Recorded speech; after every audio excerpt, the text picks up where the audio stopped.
దేవుడి కృపను బట్టి మీకు అందరికీ వందనాలు. ఈ ఉదయకాల సమయమందు దేవుడితో మనము దేవుడు మనతో ఈ వాక్యము ద్వారా మనము ఈ ఉదయకాల సమయము 41వ కీర్తన జ్ఞానించుకొని ప్రార్థించుకుందాము. బేదలను కటాక్షించువాడు ధన్యుడు, ఆపత్కాలమందు యెహోవా వారిని తప్పించును. యెహోవా వారిని కాపాడి బతికించును. భూమి మీద వాడు ధన్యుడగును. వాని శత్రువులు ఎచ్చకు నీవు వారిని అప్పగింపవు. రోగాతిశయం మీద యెహోవా వారిని ఆదరించును. రోగం కలగ్గా నీవే వారిని స్వస్థపరిచెదవు. యెహోవా నీ దృష్టి ఎదుట నేను పాపం చేసి ఉన్నాను, నన్ను కరుణింపుము, నా ప్రాణమును స్వస్థపరచుము అని మనవి చేయుచున్నాను. అయితే నా శత్రువులు నా విషయమే చెడ్డమాటలాడుదురు. వాడు ఎప్పుడు చచ్చును, వారి పేరు ఎప్పుడు మాసిపోవునని చెప్పుకొనుచున్నారు. ఒకడు నన్ను చూడవచ్చిన ఎడల వాడు అబద్ధమాడును, వాని హృదయం పాపమునకు పోగు చేసుకొనిచున్నది. వాడు బయలు వెళ్ళి వీధుల్లో దాన్ని పలికినప్పుడు నన్ను ద్వేషించి వారు కూడి నా మీద గుసగుసలాడుదురు. నశింపజేయవలనని వారు నాకు కీడు చేయు ఆలోచించున్నారు. కుదరని రోగం వారికి సంభవించుచున్నది. వాడు ఈ పడక విడిచి తిరిగి లేవలేనని చెప్పుకొనిచున్నారు. నేను నమ్ముకున్న నా వివాహితుడు నా ఇంట భోజనం చేసిన వాడు నన్ను తన్నుటికే తన మడమెత్తును. యెహోవా నన్ను కరుణించి లేవనెత్తుము, అప్పుడు నేను వారికి ప్రతీకారం చేసేదను. నా శత్రువులు నా మీద ఉల్లసింపకుండునట్లుగా నేను నీకు ఇష్టడునై తెలియాయను. నా యథార్థను బట్టి నీవు నన్ను ఉద్ధసించుచున్నావు. నీ సన్నిధిని నిత్యము నన్ను నిలబెడుతున్నావు. ఇశ్రాయేలు దేవుడైన యెహోవా శాశ్వత కాలము నుండి శాశ్వత కాలం వరకు స్తుతింపబడును గాక. Amen, amen. ఈ 41వ కీర్తన దావీదు గారు రాసిన కీర్తన. బేదలను కటాక్షించువాడు ధన్యుడు.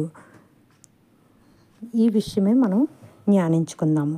బేదలను కటాక్షించువాడు ధన్యుడు, ఆపత్కాలమందు వారిని తప్పించును. దీనికి అర్థం మనం ఏ విధంగా వర్ణించుకోవాలంటే, పేదవారు కష్టంలో ఉన్నప్పుడు కనికరము సహాయము చేసేవారు ధన్యులు.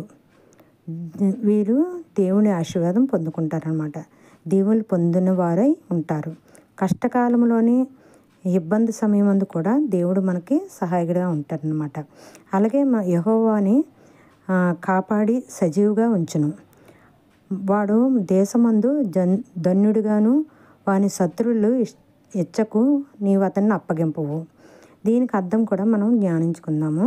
దేవుడు వారిని రక్షిస్తాను, ఆరోగ్యంగా జీవంతో ఉంచుతానని అర్థం అనమాట. ఈ దేశంలో వారు దీవెనలు పొందుదురు. అంటే మనం ఎక్కడైతే ఉంటామో అక్కడ దీవెనగా ఉంటారనమాట. వారి శత్రువుల చేతికి చిక్కకుండా మనల్ని భద్రంగా దేవుడు దాస్తాడని ఈ వచనానికి అర్థం. అయితే మనం ఎన్నో ఇబ్బందుల్లో ఇరుకుల్లో ఉంటాము. అప్పుడులో కూడా దేవుడు మనకు ఎంతో సహాయకుడిగా ఉండి మనల్ని నడిపిస్తూ ఉంటారనమాట. మనం ఎంత ఇబ్బందుల్లో ఉన్నప్పటికీ కూడా దేవుడి వైపు తిరిగి మనం సహాయం అడిగినప్పుడు సహాయం దేవుడి వద్ద నుంచి మనకి కలుగుతుంది.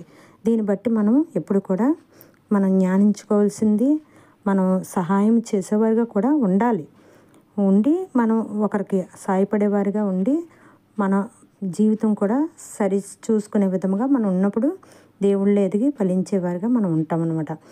అందువల్ల మనం ఎప్పుడు కూడా దేవుడి ముందు సాగిలపడి ప్రార్థించే మనసు కలిగి, మంచి మనసు కలిగి ఉన్నప్పుడు మనల్ని ఆరోగ్యవంతులుగా ఉంచుతారు. దేవుడు మనల్ని శత్రువుల చేతికి చిక్కకుండా భద్రం చేస్తానని సెలవిస్తున్న మాట. ఈ మాటను బట్టి ఈ ఉదయకాలం ప్రార్థించుకుందాము. పరిశుద్ధుడా, ప్రేమగల తండ్రి, నీకు వందనాలు, స్తుతులు, స్తోత్రాలయ్యా. ఈ ఉదయకాల సమయం మాతో మాట్లాడిన విధానాన్ని బట్టి నీకు వందనాలు. బేదలను కటాక్షించేవాడు ధన్యుడు, ఆపత్కాలం ముందు అతను తప్పింపబడినని సెలవిచ్చున్నావు. అట్టి రీతిగా మా జీవితాలు ఉండుటకు సహాయం చేయండి ప్రభువా. నీకే కోట్లాది స్తుతి స్తోత్రములు చెల్లించుకుంటున్నాం ప్రభువా.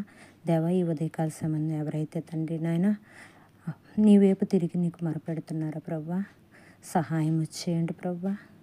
శత్రువుల చేతిలోంచి విడిపించండి ప్రభువా. అనారోగ్యం నుంచి తప్పించండి ప్రభువా. నీకే వందనాలు ప్రభువా. అలాగే ప్రభువా, చంటి మెట్లు మొదలుకొని ముద్దుల వరకు ప్రతి ఒక్కరిని ఆశీర్వదించండి అయ్యా తండ్రి. దేశ రాష్ట్ర పట్టణాల్లో ఉన్న క్రైస్తవులను కూడా దీవించి ఆశీర్వదించండి ప్రభువా. అయ్యా, నీకే కోట్లాది స్తుతి స్తోత్రములు చెల్లించుకుంటున్నాము అయ్యా తండ్రి నాయన.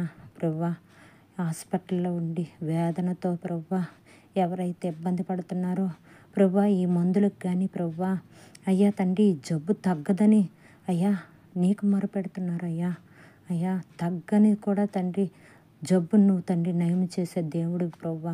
నువ్వు పొందిన దెబ్బలచే ప్రభువా అయ్యా స్వస్థపరుస్తానని సెలవిచ్చిన రీతిగా అయ్యా తండ్రి నాయన ఇదిగో ప్రభువా నువ్వు పొంది ఉన్నావు ప్రభు. అక్కడ తక్కువ 40 దెబ్బలు కొరడా దెబ్బలు తిని ఉన్నావు కదా ప్రభువా తండ్రి.